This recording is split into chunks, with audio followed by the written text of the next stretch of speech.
So today, we got a really interesting topic to break down, and it comes from a clip of Angel McCoughtry talking about Caitlin Clark on a podcast. I believe it was from Just Women's Sports. Now, we're going to react to what she said, but before that, I want to make one thing very clear. I actually like Angel McCoughtry a lot. She's one of the best players to ever play the game. Calling her a GOAT might be a bit of a stretch, but make no mistake, she was elite.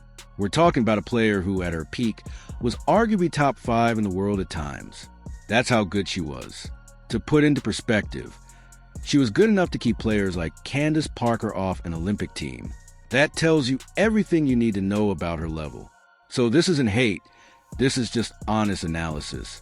Now, in this clip, Angel basically talks about Caitlin Clark reacting to a bad call during USA basketball. And her point is kind of like, look, you're representing Team USA. You're on the biggest stage. The whole world is watching. Just shrug it off and move on. And I get what she's saying. I really do. But at the same time, I don't fully agree with it. First off, let's talk about the actual situation. Caitlin Clark reacting to a bad call? That's normal. That's sports. And from everything we know about international basketball, people keep saying there's a short leash for reactions. That's not entirely true. Refs are not out here handing out technical fouls for one emotional reaction. A one-off reaction? That's human. That's part of the game. Where it becomes a problem is if it's constant, possession after possession, or if a player crosses a line. That's when technicals come in. But what Caitlin did, that alone was never getting her teed up. And this is where I think the conversation gets really interesting. Because what Angel said, it kind of reflects how things used to be in women's basketball. That idea of you have to act a certain way. You have to represent perfectly at all times. And honestly, I don't think that applies anymore. Look at men's basketball. LeBron James argues with refs all the time. Luka Doncic does it constantly. Anthony Edwards shows emotion every game. And nobody says, oh, that's a bad look. It's just part of the game. So why is it different here? In my opinion, showing emotion is not a bad thing, as long as it's within reason. And that's the key point, within reason.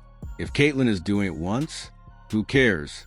If she's doing it every possession, screaming at refs affecting the game, that's different. But one reaction, that's competition. That's passion. That's sports. And we've seen it across the board now. We've seen Paige Buecher show frustration. We've seen Caitlin do it. We've even seen players like Angel Reese get into it with officials. That's not a problem. That's evolution.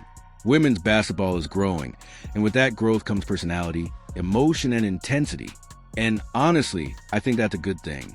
Because sports where everyone acts like a robot, that's boring. Emotion is what makes sports great. Anyone who has ever played knows this. Even the calmest, nicest person off the court can turn into a completely different competitor in the game. That's just how it works.